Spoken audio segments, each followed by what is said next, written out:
Bună ziua, dragii mei, și bine v-am regăsit la un nou episod din seria despre trup, minte și suflet, unde discutăm despre sănătate, dezvoltare personală și, de ce nu, și dezvoltare spirituală. Sunt Diana Todoruț, coach și terapeut prin hipnoză, și astăzi o am alături de mine pe Maria Tănăsoiu și vom povesti împreună despre atacurile energetice sau psi. Ce sunt ele, cum acționează, ce simțim când suntem atacați și ce putem face să ne apărăm împotriva lor. Bună, Maria! Îți mulțumesc frumos că ai acceptat să vii astăzi alături de noi aici și te rog frumos, spune-ne câteva cuvinte despre tine. Mulțumesc, Diana, că m-ai invitat. De vreo 15 ani am început cu partea de spiritualitate. Acum sunt în Timișoara și suntem un grup micuț de femei care ne întâlnim și care practicăm și ne deschidem și trăim, ne ajutăm una pe cealaltă energetic. Întâlnirile noastre sunt magice uneori pentru noi toate. Ne vindecă partea emoțională și partea fizică și mentală. Ce pot să spun mai mult despre mine? Sunt un om simplu, atât. Un om simplu pe acest pământ. De fapt, toți suntem niște oameni simpli, doar că unii au impresia că sunt mai mult decât sunt. În sfârșit, fiecare cu ale lui. Dar interesant este și cum am ajuns noi să înregistrăm episodul ăsta împreună. Practic, ne cunoaștem de enorm de mulți ani, din studenție, și dacă mi-aduc bine aminte, noi am și lucrat împreună la IPROTIM. Dacă îți mai aduce aminte. Nu. Când ieșeam în pauză pe holurile institutului și povesteam. Da, nu mai contează. Sunt mai mult de 25 de ani de atunci. Să știi că și eu mi-am amintit cu greu. Uitasem.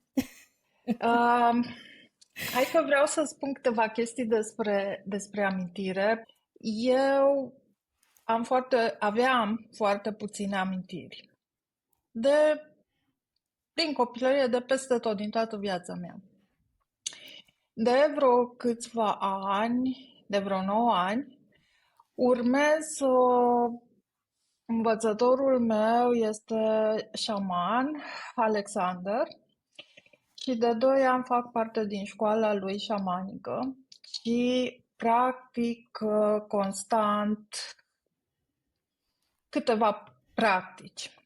Și într-una din ele am început să îmi aduc aminte de episoade din viața mea, de care eu habar n-aveam. Exact cum este când lucram noi la IPROTIM. Nimic nu știu. Dar este foarte interesant că mi-ai zis și acum sunt foarte curioasă cum îmi voi aminti lucrul ăsta, că sigur mi-l voi aminti. O să lucrez și o să-mi aduc aminte că este extraordinar. Deci, există practici care se pot face.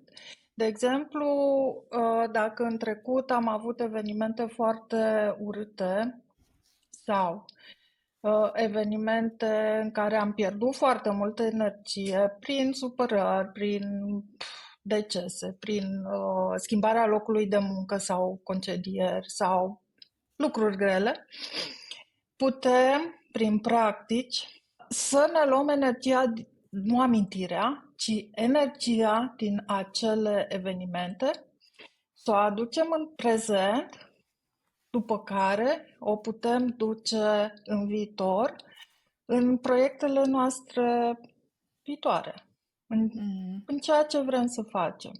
Da, e una din practicile mele pe care o iubesc, deci din tot sufletul, pentru că mi-a adus în față multe din evenimentele din copilăria mea, din viața mea din trecut. Deci o să-mi aduc aminte și de noi două, acum 25 de ani, cred că sunt. Da. Da, dar ca să fac o paranteză, că poate nu mi-aduc eu bine aminte, ai lucrat la EPROTIM, Da, da, da? da, da, La da. instalații. Da, da, alimentări cu apă, da, instalație exterioară Așa, era. și Edilitare. eu eram la român, secție erai. Românul, da. Și el era tot edilitare. Da, dar eram Da. la diferite secții. Da, în fine, și ne-am întâlnit, mi-a atras atenția asupra paginii tale de Facebook și am zis, parcă cunoșteam o persoană cu numele ăsta, Maria Tănăsoiu, și am fost curioasă să văd cine este și după poză te-am recunoscut în final. Zis, uite, fosta mea colegă, nici nu vine să cred că și ea acum se ocupă cu sau și cu altceva decât cu ingineria. Până am reușit să fac trecerea de la partea tehnică de inginerie la partea spirituală, să învăț să fac trecerea de mai multe ori pe zi, dintr-o parte în cealaltă, mi-a mâncat multă energie, foarte multă energie, pentru că este greu. Este greu, mai ales câteodată nu vrei să o faci, pentru că te simți bine într-una dintre domenii, într-una din părți și vrei să rămâi acolo. Și nu e, Mm, știi?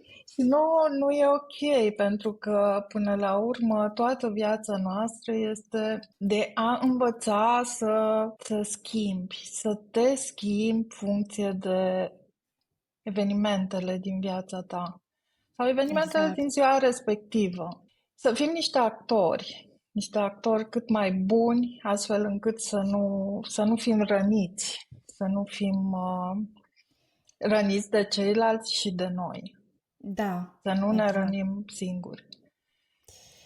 Apropo de ce ziceai mai înainte în legătură cu amintirile și cu clipele grele prin care fiecare la rândul nostru am trecut vreodată și poate că încă mai ținem o parte de durere în suflet sau poate că mai avem conturi neîncheiate cu situațiile respective. De fapt, echilibrarea aia de care vorbeai tu sau chiar protecția energetică poate să constea în faptul, odată, acceptarea că s-a întâmplat și a doua, împăcarea cu ce s-a întâmplat și Da, eventual lecția care e de învățat sau ce aia e. anume, poate hai să nu spunem că e o lecție, că e ca și cum poate înțelegem ca pedeapsă, nu, ce ar fi de învățat despre noi, în primul rând, și despre viață în general din situațiile respective. Da, asta este esența până la urmă. Să învățăm, să vedem ce avem de schimbat la noi. Asta e și atunci nu vom mai suferi și nu vom mai fi atacați energetic. Da, asta era și aspirația lui Buddha și a încercat Da. multe lucruri până a ajuns la starea aia de, pentru el cel puțin, a reușit să elimine suferința, cel puțin așa știm, și a lăsat niște, nu știu, învățături pentru noi în direcția asta. Da. Acum, ce facem noi cu ele este la alegerea noastră. Dar cum am vorbit înainte, haide să ne reîntoarcem la atacurile noastre. Ce sunt? Cum poți să explici din punctul tău de vedere ce sunt aceste atacuri energetice? Atacurile astea energetice este un transfer de energie între două sau mai multe persoane, fără voia lor. O persoană poate ataca altă persoană prin violență verbală sau fizică, este tot atac, da? Mhm. Celălalt fiind slab, efectiv se sperie sau îi se face frică, iar atacatorul se încarcă cu energia lui. Din păcate, nu știm cum să reacționăm la toate aceste atacuri energetice. Alte atacuri energetice pot să fie din frică, adică ne autoatacăm, da? Mm. Nouă ne este frică de orice. Nu știu, facem scenarii despre ce se poate întâmpla și atunci ne secătuim singuri de energie. Putem ajunge să ne îmbolnăvim. Organismul nostru este hrănit cu energie. Atâta timp cât trăim frica, putem să îmbolnăvim rinichii, poate, da? Și ajungem la doctor sau nu, dar putem avea dereglări. Doctorii ne pot trata cu medicamente sau, în cazul în care boala nu s-a instalat în corpul fizic, ne poate spune că nu avem nimic. Deci nu avem nimica și nu are ce să ne facă. Dar noi simțim durere sau disconfort. Ce facem? Aici trebuie să ne dăm seama că ne-am auto-atacat singuri. Noi oamenii suntem extraordinar de puternici, marea majoritate dintre noi. Și din păcate ne folosim energia, puterea de cele mai multe ori în defavoarea noastră. Este foarte greu pentru noi că nu știm de ce. De ce facem asta? Sau de ce suntem bolnavi? Sau de ce suntem obosiți toată ziua? Sau de ce? Că nu am făcut mare lucru. Dar am trăit în frică. Și asta este extraordinar de rău pentru noi și nesănătos, emoțional, fizic și mental, sub toate formele. Un alt gen de atac poate fi cineva să te atace din răzbunare, vrea să se răzbune pe tine. La fel, deci poate să îți facă probleme emoționale, deci să-ți provoace emoții de toate felurile, de la frică până la mânie, iritare, furie.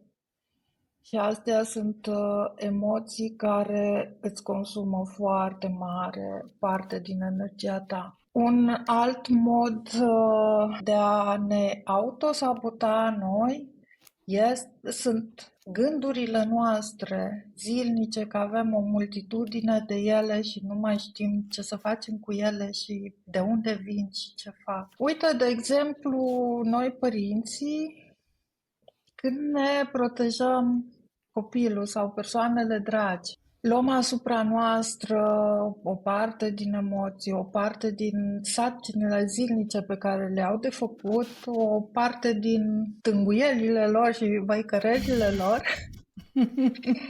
Și până la urmă lor le place așa cum sunt, da? Noi luăm, facem, zicem că le facem bine, dar de fapt nu le facem bine nici lor și nici nouă.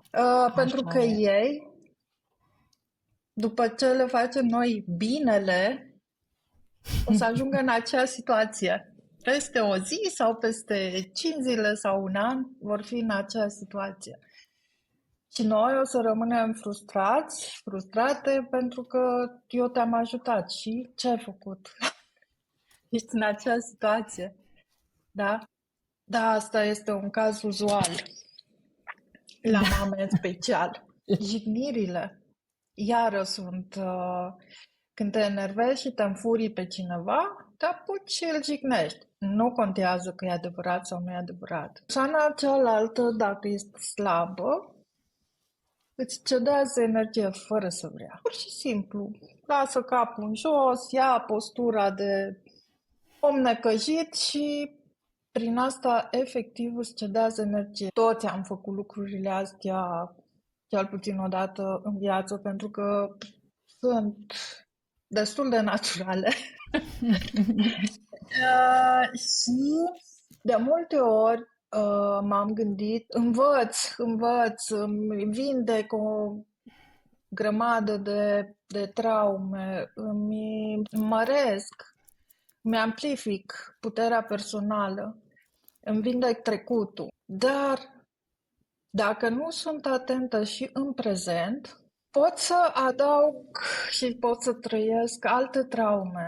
Și atunci am ajuns și eu la concluzia cumva că cel mai bine este să trăiești în prezent și universul îți va trimite ce ai de vindecat prin evenimentele care le ai în prezent. Bine, acum nu mă refer la boli foarte grave și alte, mă refer la o viață cât de cât normală de un om normal. La situațiile pe care le întâlnim Da, în mod curent, dar de care nu suntem conștienți că ar putea să ne transmită exact. ceva. Da, da. Da, pentru că părerea mea personală este că de cele mai multe ori noi ne rănim și ne furăm toată energia și ne atacăm noi pe noi. Și suntem foarte puternici, foarte, foarte puternici. Eu când am aflat lucrul ăsta prima dată, am zis că nu se poate. Acum mulți ani în urmă, și am stat și am analizat de-a lungul anilor și îmi dau seama că așa este. Adică atunci când mă supăr, stau și mă uit la mine, sunt prezentă în interior și în exteriorul meu. Las să treacă, văd ce se întâmplă, după care, după ce a trecut toată nebunia, supărare, mă analizez din nou. Uneori sunt ruptă, sunt atât de obosită și poate n-am făcut nimic în ziua respectivă sau aproape nimic. Și îmi dau seama că, da, emoțiile noastre ne mănâncă foarte mult din energie. Sunt foarte mulți oameni din exterior și aș numi cunoscători care știu să facă lucrul ăsta și uneori ne folosesc. Știu să facă lucrul Să ăsta? ne adică să ne supere, să ne bage în emoții negative, să ne irite, să devenim furioși. Să ne uităm un pic așa în jurul nostru în zilele astea? Nu intrăm aici. Nu intrăm aici, că e periculos rău de tot. E Da, dezastru. da, e dezastru, nu. Bine, putem menționa la nivel general, nu la nivelul special Da, sigur. al situației momentane, să zicem, din România, dar în general, Da, presa și media sunt niște manipulatori, performează niște atacuri energetice extraordinare asupra da, psihicului uman, adică și creează practic o hipnoză colectivă. așa este. Pentru că tu nu mai vezi oameni raționând cu capul lor și încercând să filtreze prin emoții ceea ce judecă, nu, ei trăiesc emoțiile instantaneu și din emoțiile alea își creează anumite opinii, nu invers cum ar trebui. Prima dată mă gândesc, judec, calculez, cântăresc și după aceea, dacă e necesar să creez o emoție, o creez. Și asta constat, pe asta se merge întotdeauna pe frică, pentru că frica îți răpește de fapt orice putere. Orice putere. Te paralizează. Pentru că ăsta este, de fapt, instinctul în caz de frică. Ai de ales între a fugi, a te pregăti să lupți și a îngheța în postura aia în care ești. Și majoritatea oamenilor de frică îngheață, sunt paralizați, nu mai știu ce să facă. Așa este și n-am fost învățați de societate ce să facem în aceste cazuri. Cum să procedăm. Din contră, parcă suntem instigați mai tare din emoțiile astea puternice. Ne mai punem și câte un gând că suntem și în pericol, da, fizic. Și atunci putem deja să sărim, să atacăm, să facem lucruri urâte, foarte urâte și lucrurile astea se pot întâmpla și la persoane pașnice la care nu te-ai fi gândit niciodată că poate să acționeze așa. Este ciudat și greu. Dacă nu ai o anumită pregătire și nu ai și o anumită îndrumare, zic eu. Este greu, pentru că, de fapt, dacă e să ne gândim un pic așa, noi suntem crescuți în frică, suntem educați în frică, în coerciție. Dacă nu faci așa, vine pedeapsa. Trebuie să asculți de șef, trebuie să asculți de profesor, nu poți să-i pui sub semnul întrebării afirmațiile atotputernice, da? Și atunci tu stai mic, zici ok, ce vine, vine, mă supun, nu am cuvânt, plec capul și plus că și frica asta de ceva ce nu este, frica de viitor care este tot timpul instigată, schimbările climatice, situația economică mondială, războaie, da, există, trebuie să fim conștienți de ele, dar cu frică nu putem rezolva nimic. Cum ziceam, rămânem paralizați. Trebuie să ne depășim frica, poate cu un pic de curaj, da? Și să facem ceva, să acționăm în sensul ăla. Că dacă stăm în frică, nu se schimbă nimic. Tot așa rămâne. Dar este dificil să reușești să treci singur uneori de frica asta. Pentru că este peste tot în jurul tău.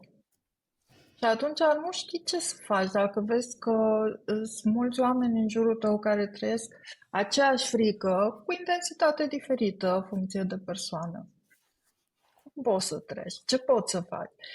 Că până la urmă și frica este naturală. Până la un anumit nivel. Da? Da. Este la pericol iminent. Exact. Care e aici și acum, nu peste 20 de ani. Da. Eu îl studiez foarte mult pe Gurdjieff și îmi place foarte mult. Zicea, de exemplu, este normal să-ți fie frică de șerpi. Acasă nu te apropii de ei, să te ferești. Dar nu este normal să-ți fie frică de șerpi într-o țară în care există un singur șarpe. Știi? Ceva de genul ăsta. Dar eu aș zice, de ce să-ți fie frică de un șarpe? În primul rând, dacă ești conștient că un șarpe te poate mușca și, poți păți ceva, da? Ești atent în jurul tău. Să nu pui mâna pe unul, să nu calci pe unul. Și al doilea, să ai respect față de ei. Că au o anumită putere care pe tine te poate pune la pământ. Și să fii conștient de asta. Dar de ce să-ți fie frică? Mai este o vorbă aici, să nu te bagi în gura șarpelui. Exact. Deci, probabil că ține de vorba asta populară, dar da. Știi cum e? De multe ori sunt oameni care, mie nu mi-e frică de nimic. Eu bag mâna în gura șarpelui, da? Păi asta deja e inconștiență. Dar hai să mai vorbim puțin despre emoțiile care pot să se constituie în atacuri energetice. Că ai menționat câteva dintre ele. Una este frica, după aceea ai zis gelozia sau jignirile. Și gelozia este la fel. Dar luat la modul mai general, marea majoritate a emoțiilor negative ne mănâncă energia. Trebuie să avem grijă că și noi putem provoca la rândul nostru atacuri energetice celorlalte persoane. În sensul că îi jignim, cu sau fără dorință, da? Conștient sau inconștient. Sau țipăm, devenim irascibili sau nemulțumiți sau putem spune copiilor noștri, mă supăr pe tine dacă faci. Păi deja ai luat din energie, da? El are entuziasmul să facă ceva și atunci el nu știe ce să mai facă. Da. Să facă ceea ce își dorește el sau să-și protejeze mama. Și asta este iarăși un atac. De exemplu, o ambianță energetică neprielnică. De exemplu, simți uneori când intri într-o căpere că ceva nu e ok. Nu simți din prima, nu-ți dai seama ce se întâmplă. Dar simți că nu îți place ceva, că ceva te deranjează. Poți să vii dintr-o dată iritat, nervos sau n-ai răbdare sau ai diferite stări care de fapt nu au nicio logică. Mm-hmm. Poate undeva în încăperea aia se ceaptă doi oameni undeva mai departe și când ai intrat poți să simți încărcătura energetică din încăperea respectivă. Tu mental nu știi că se ceartă oamenii aia acolo, că încă nu i-ai văzut sau nu i-ai auzit. dar ai simțit. Mai există, de exemplu, în casele oamenilor, din cauza nemulțumirilor, a certurilor, a nenorocirilor ce se întâmplă în viața lor. Casa se poate încărca energetic, negativ. Și atunci, de exemplu, într-o încăpere, dacă intri, poate să existe zone micuțe, sau mai mici sau mai mari, unde simți că este mai frig. Dar pentru asta trebuie să fii conștient. Nu dacă ești cu gândul în altă parte sau nu ești prezent, nu-ți dai seama. Sau pot apărea mirosuri în zone micuțe sau în timp ce treci printr-o încăpere. Îmi permit să te provoc o întrebare. De unde știm că mirosurile alea sunt reale acolo sau doar noi le simțim în simțul nostru, sunt generate de capul nostru, să zicem, de creierul nostru? Mental nu o să știi niciodată. Sau nu acum. Mental nu. Nu. Da, pot să fie și provocate de mintea noastră, da? Și acum să încep eu să simt miros de țigară, da? Și de fapt să nu fie. De zonele astea ne putem da seama numai prin experiență. Altfel nu ai cum. Mental nu poți. Mintea nu poate să explice lucrurile astea, că n-are cum. Gurdjieff, de exemplu, împarte mintea în mintea logică, cea pe care noi o folosim în viața de zi cu zi, și cea superioară, cu care poți să accesezi energiile superioare, divinitatea, partea care noi o simțim în viața noastră de zi cu zi, în agitația noastră. Dar să revenim la atacurile noastre energetice. Casa ne poate influența starea și eu de foarte multe ori curăț locul în care merg. Și la restaurant, dacă merg undeva și ceva nu-mi place, curăț energetic locul în care stau eu, nu tot restaurant. Acasă îmi fac curățări energetice destul de des și se simte diferența extraordinar de puternic. Extraordinar. Că de foarte multe ori și eu mă gândesc, ce curățări, că nu-i nimic, că uite, totul e perfect. Ce să curăț, că nu. Dar curăț și atunci mă simt altfel. Și nu numai eu, ci și ceilalți oameni care trăiesc în casă. O să ajungem la curățare un pic mai târziu, mai la sfârșit, ce putem face ca să contracarăm atacurile energetice, dar aș vrea să spun puțin din experiența personală apropo de energia caselor.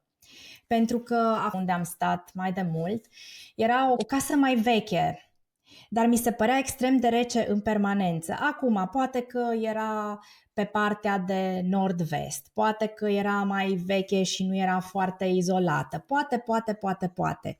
A fost ceva acolo care, nu știu, nu mi-a fost priel, nu m-am simțit bine în acea casă, nu am niciun motiv logic, da? Și este un sentiment foarte, foarte interesant, pe care, uite, eu cu mintea logică nu pot să mi le explic, dar probabil că cine trăiește într-o casă, oamenii aceia emană un fel de energie, acțiunile lor, gândurile lor, că gândul în sinea lui este energie, nu? Sigur. Și impregnează acea casă și probabil, cum ai zis tu, că trebuie curățită. O casă în care cineva, să zicem, a stat 20 de ani, probabil trebuie curățită foarte temeinic. Da. Asta am vrut să spun. Eu când m-am mutat unde stau acum, am lucrat pe curățire și fizică și energetică vreo 2 săptămâni. Bine, citorii și-au făcut treaba lor și după aia veneam eu și curățam. Ce făceam? Uite, de exemplu, aveam sare, puneam în fiecare colț al camerei câte un pumn de sare, sare de murături grunjoasă. puneam într-o farfurie sau farfuriuță sau nu contează. Și o lăpțeam câteva zile și după aia o luam și o aruncam în toaletă. Sarea absoarbe toată sau o parte sau marea majoritate a energiilor negative dintr-un mediu.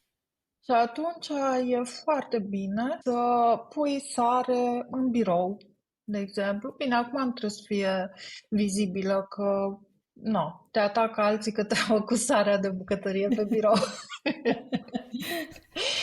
Da? Dar este extraordinar de benefică. Deci asta am încercat tot și o încerc tot timpul. Și dacă pe birou ai pune un bol cu sare în care pui 2 picături de ulei aromatic, E perfect deja. Este le spui colegilor, păi sarea e doar suportul pentru aroma încăperii. Da, nu le place mirosul de uleiuri.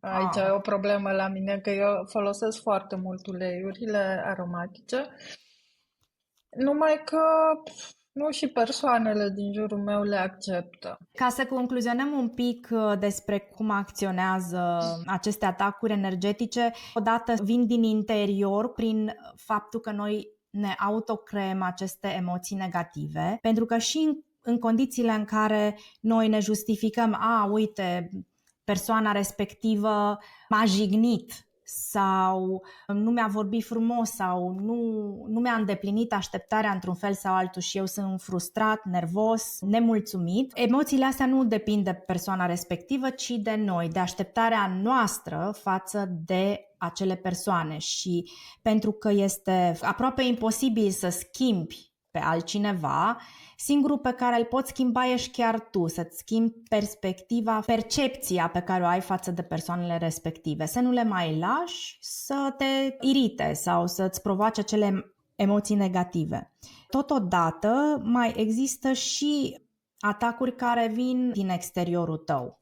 Cum ar fi un rău făcut intenționat, nu l-ai creat tu. Ce putem face să ne protejăm așa de ele din punctul tău de vedere? Sunt câteva practici pe care eu le fac și pentru mine și pentru ceilalți care vin să lucreze cu mine. Una este chiar bolul de sare de care am spus. Poți să pui o muzică care îți place. Sunt o grămadă pe diferite vibrații, frecvențe, care ajută foarte, foarte mult. Poți să-ți faci protecție energetică cu lumină, poți să te îmbraci efectiv prin intenție, poți să îți pui deasupra ta și să te cojoare lumină, efectiv. Deci poți să invoci arhanghel sau în ce crezi tu, pe Dumnezeu sau Universul sau în ce ai credință. Și atunci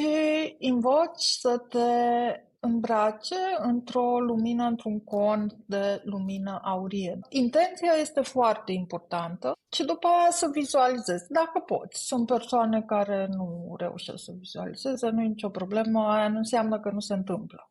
Da. Deci protecția este. Poți să arzi bețișoare parfumate de bună calitate, deci uleiuri aromatice, că tot vorbeam de ele. Ai putea da ceva exemple de uleiuri aromatice care pentru ce s-ar putea folosi? Eu nu le știu mental, logic nu le știu.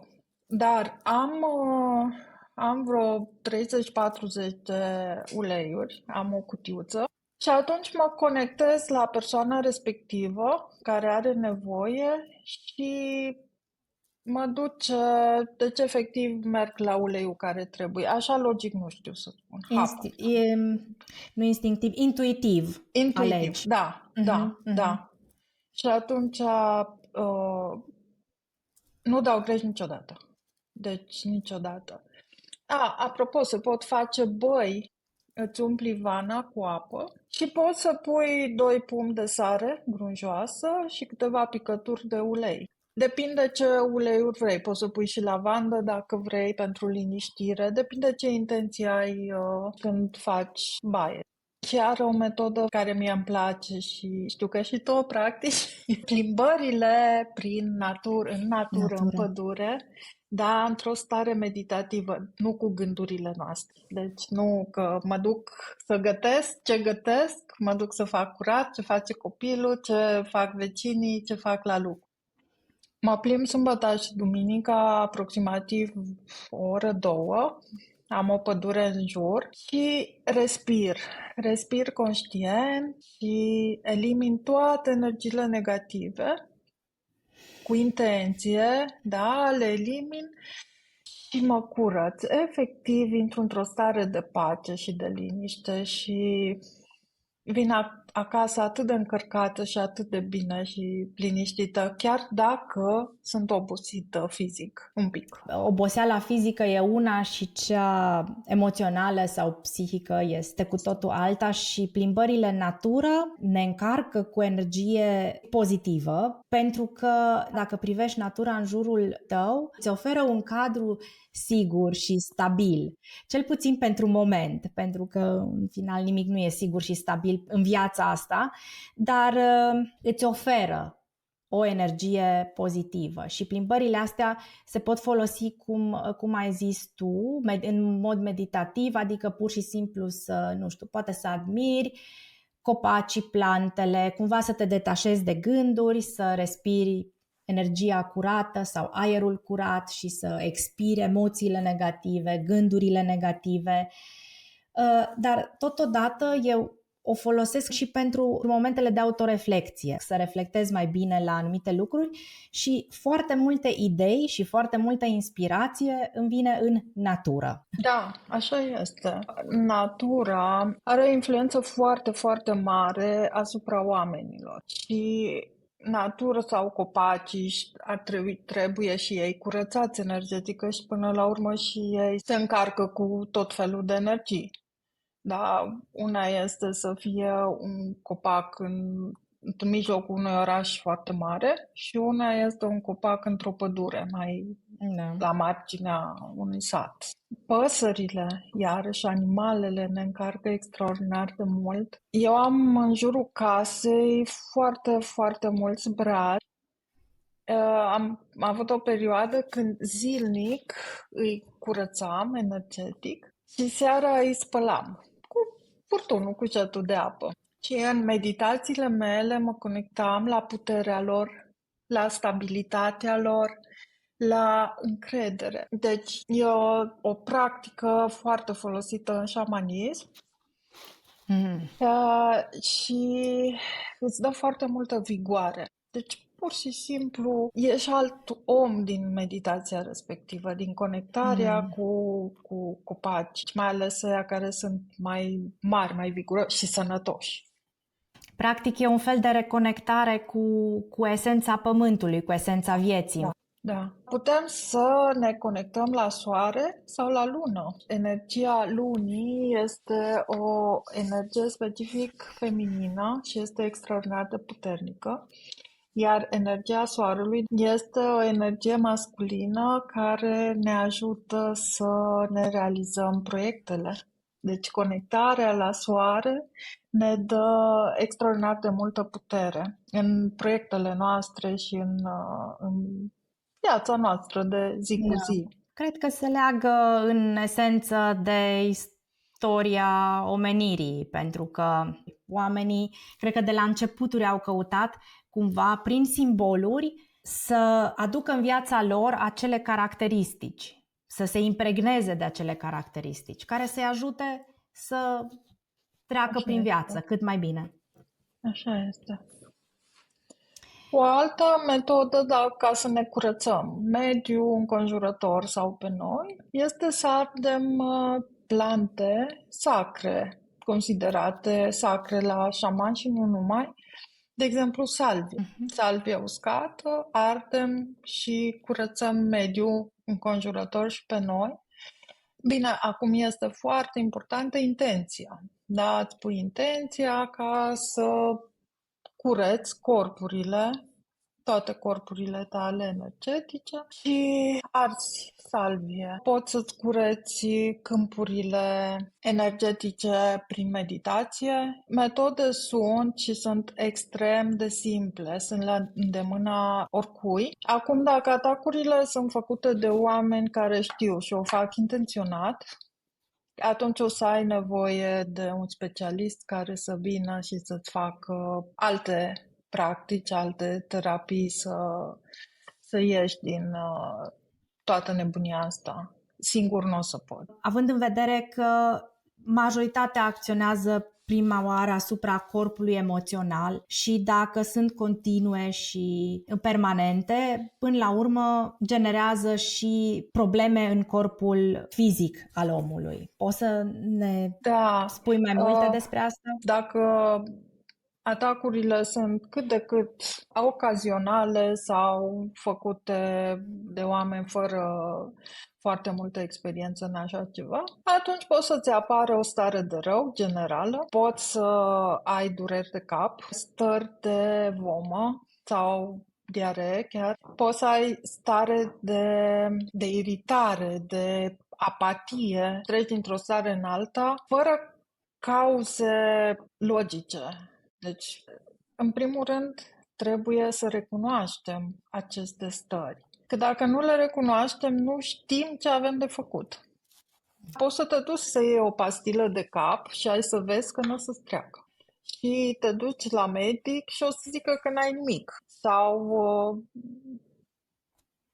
dacă durează foarte mult timp, poate să zică că ai migrene. Pentru că migrenele, nu știu, poate să fie oricând și oricum. Din orice. Da, din orice, exact. Da. De-aia întâi trebuie cunoscute toate aceste efecte ale atacurilor energetice și după aia să știm ce avem de făcut. În cazul în care știm cine ne atacă, este indicat să plecăm de lângă acea persoană. De exemplu, mie îmi place foarte mult atunci când sunt furioasă sau nervoasă de ceva, mă observ și îmi folosesc energia în altceva. De exemplu, mă duc și alerg, da? Dacă am unde și pot. Da? Și atunci pot să-mi cresc forța musculară sau eu știu, da? Îmi cresc corpul fizic. Sau pot să dansez. Pot să mi-o descarc sub o formă benefică pentru mine. Nu o cheltui cum ar veni enervându-i pe alții sau sau pe tine însăți în continuare. Da. Deci transformi energia asta psihică cumva într-o energie mai fizică. O eliberezi prin mișcare fizică, prin activitate fizică. O alchimizez, punând sub o altă formă, alchimizez emoțiile astea negative în corpul fizic. Există multe tehnici aici, dar astea sunt cele mai simple. Bine, ideea este să și accepti mental că eu sunt furioasă pe X și în loc să reacționez la acea persoană, te duci să alergi. De fapt, devii conștient că ai de ales ce fel de reacție exerciți. Exact. Că poți să zici, ok, acum chiar vreau să mă cert cu persoana asta, dar faci o alegere conștientă, nu mai ești mânat doar de emoții sau de instinctul de reacție. Sunt foarte multe lucruri frumoase și pe care le putem folosi pentru creșterea noastră. Creșterea noastră fizică, mentală, emoțională. Și ăsta este un proces continuu, pentru că, așa cum ai zis și tu, chiar dacă ești pe drumul ăsta și ai descoperit foarte multe despre tine și ai avansat foarte mult, tot cumva rămâi legat de natura fizică și de mediul în care te învârți și practic e o muncă continuă să reușești să te ții de fapt pe calea ta. Deci nu există, gata, am ajuns acolo și acum stau și nu mai trebuie să fac nimic. Eu acum câțiva ani am zis eu că am terminat, am vindecat și când am intrat în școala lui Alexander, Wow Academy, atunci, schimbându-se energia, deci având o altă energie care mă vindeca și lucra pe mine, mi-au trezit o grămadă de lucruri și de emoții pe care eu credeam că le-am vindecat. Și am zis, nu, dar eu pe asta o vindecasem, ce fac acum? Și mi-a zis că nu, totul este ca o ceapă. Dai câte o foaie, dai câte o foaie și până ajungi la esență, durează poate o viață, două. Când avem o emoție care este necesar să fie vindecată, vindecarea nu înseamnă să o ascunzi undeva și să nu mai știi de ea. Ok, poate pentru o perioadă te ajută, dar ea va fi acolo și când va găsi condițiile prielnice, va ieși la suprafață. Și atunci, practic, să lucrezi cu ea înseamnă să ai curajul să o confrunți din nou și, într-adevăr, conștient să lucrezi la ea, să faci ceva cu ea. Și aici, cum zici tu, există mai multe tehnici. Se poate și prin hipnoză sau, cum ai zis, prin meditație sau poate printr-un ritual. De ce nu? Că și ritualurile au rolul lor. Da, sunt foarte puternice. Acum depinde și de ritualul și ce înseamnă ritual prin fiecare ce înțelege, dar sunt foarte, foarte puternice. Ritualurile șamanice, wow, pentru mine. Acum fiecare are modul lui de percepție și de înțelegere. În zilele de astăzi foarte multe ritualuri și acum o să mă leg un pic de un subiect care poate nu... Religia, de exemplu. Deci în religie se performează foarte multe ritualuri, dar din păcate eu așa văd, așa se vede de la mine, de conținut sau au devenit lipsite de conținut. Facem ceva doar pentru că așa e tradiția sau așa scrie la ritual, nu mai avem conștiența pentru ce și cum și adică nu participăm cu întregul nostru corp și psihic și emoțional și fizic la acel ritual. Suntem doar fizic și poate cu mintea, cum ai zis tu, mă gândesc ce gătesc când ajung acasă sau cum să-mi primesc musafirii că azi e duminică și așa mai departe. Nu mai participăm practic în ritual. Și probabil că nici nu se mai fac ritualurile așa cum ar trebui făcute. Da, se fac mecanic multe din ritualuri și nu numai în religie, și am mulți oameni care le fac mecanic. Și mecanica și rugăciunea, te rogi, mecanic, meseci în mâncare sau, eu știu, vorbești cu cineva și te rogi. Nu, nu. Aia nu e efectiv pierzi timpul degeaba. Da, Nu. da. Ai bifat ceva, am făcut-o. Exact, am făcut-o, trec mai departe. Hai, repede, repede, că nu mai am timp, hai să o termin. Nu.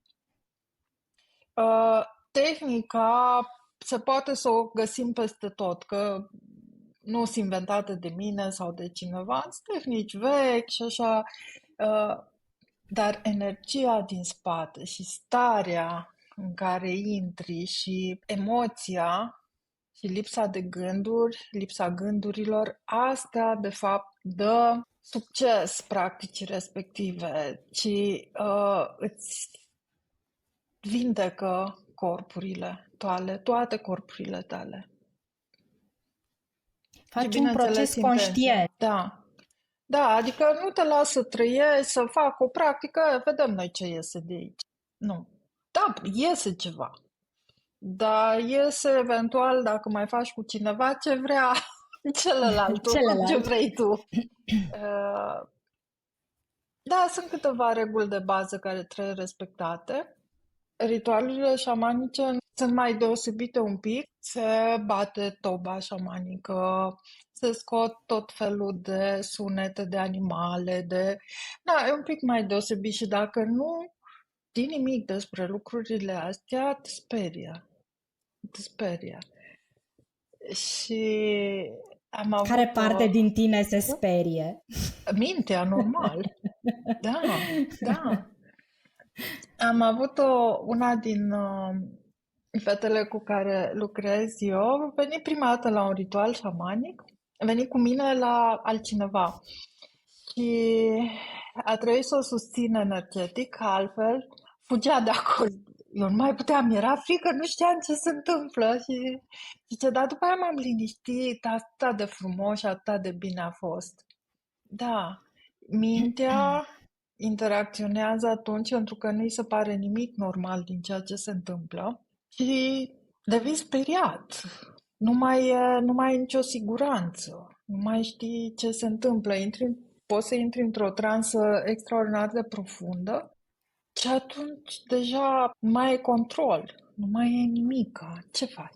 Te sperii. Deci ce să facem în această situație dacă ajungem într-un ritual și ne sperie foarte tare? Și eu am ajuns acum mulți ani și la fel m-am speriat că nu știam despre ce e vorba. Aveam cheile de la mașină, nu era în Timișoara, era nu mai știu unde, pe lângă Brașov, cred.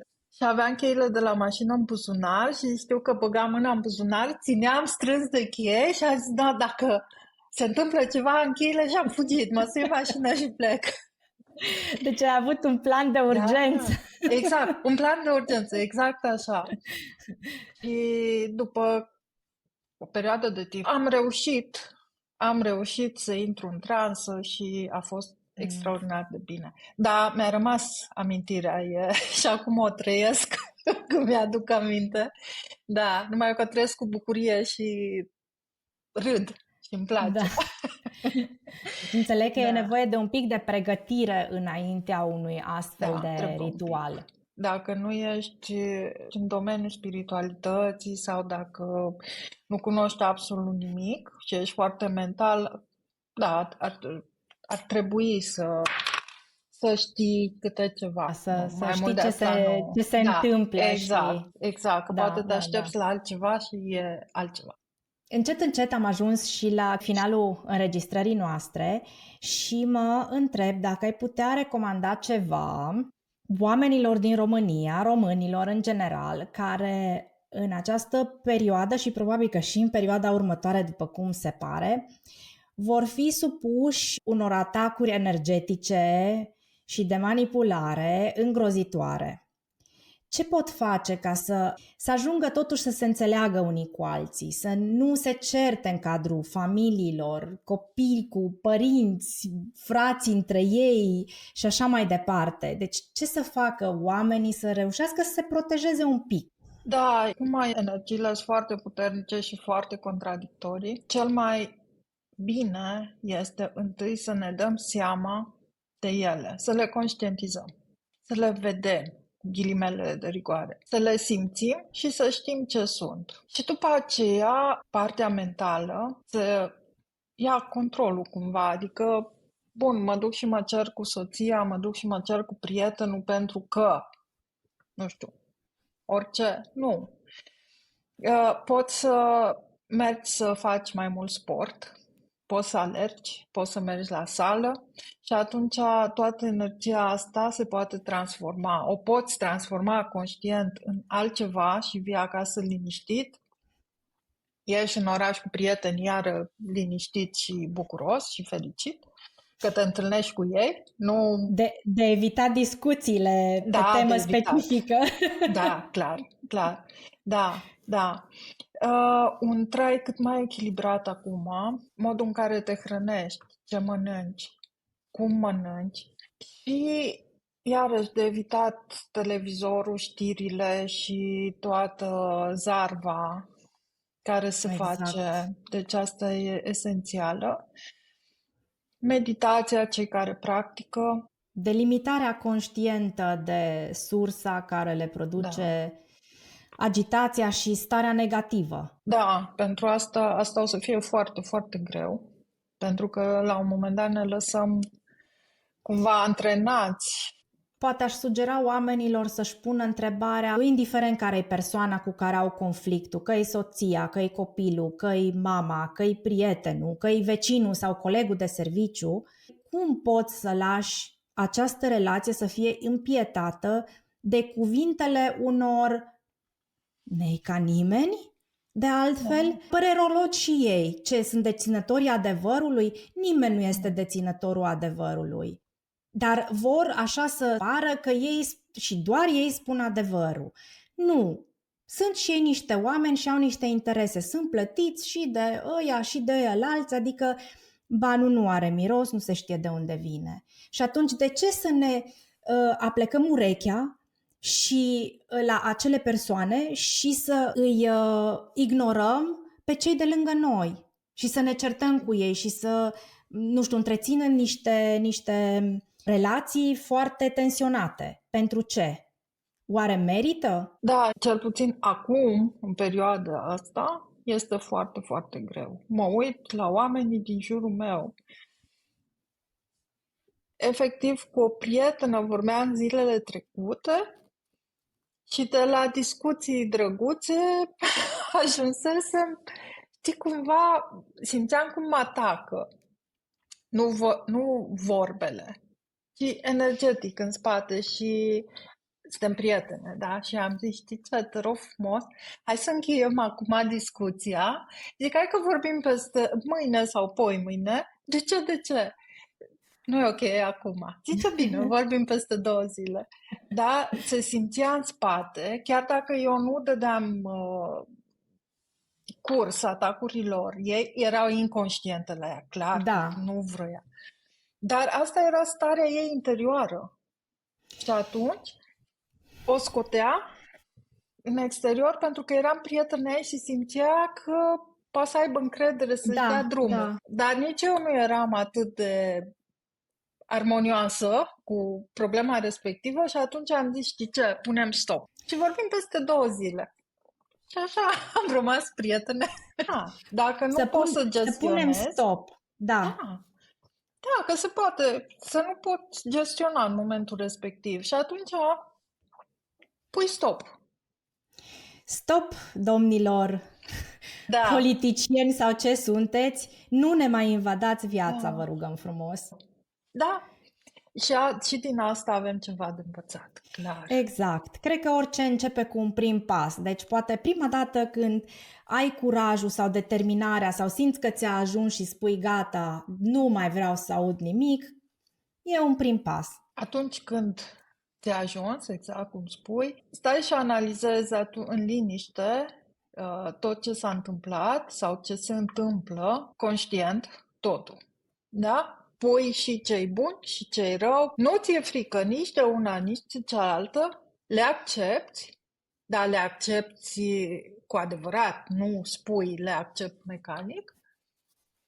Și după aia mergi mai departe și nu vei mai fi deranjat sau atacat de acele idei sau de ceea ce se întâmplă în jurul tău referitor la asta. Pentru că știi, conștient, ce ai de făcut. Și dacă se întâmplă una și dacă se întâmplă cealaltă, tu știi ce ai de făcut. Și pur și Exact. simplu ești împăcat, le accepti, știi. De fapt, asta este să ne gândim la noi și la ce putem face noi pentru viața Exact. noastră, indiferent de ce se întâmplă în exteriorul nostru. Exact. Nu toate evenimentele în jurul nostru sunt bune sau rele. Le luăm așa cum sunt și vedem ce impact au asupra noastră și într-un sens și în celălalt și acționăm cu curaj și cu putere. Cu curaj și putere. Că noi, cum ai spus tu, suntem puternici, dar nu vedem, nu suntem conștienți de lucrul ăsta. Da, pentru că societatea noastră, și nu mă refer a unei anumite țări, ci la Nu, nivel în global. general. Da. Asta ne-a învățat și ne învață și de acum încolo.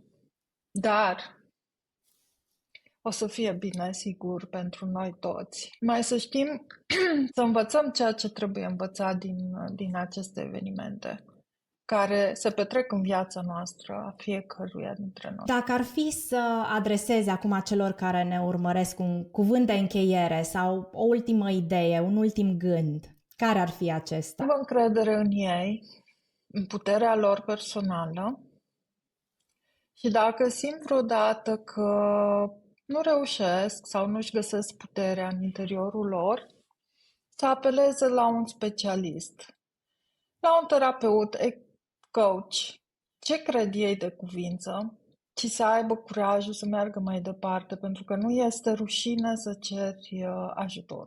Este un act de curaj Să ceri ajutorul.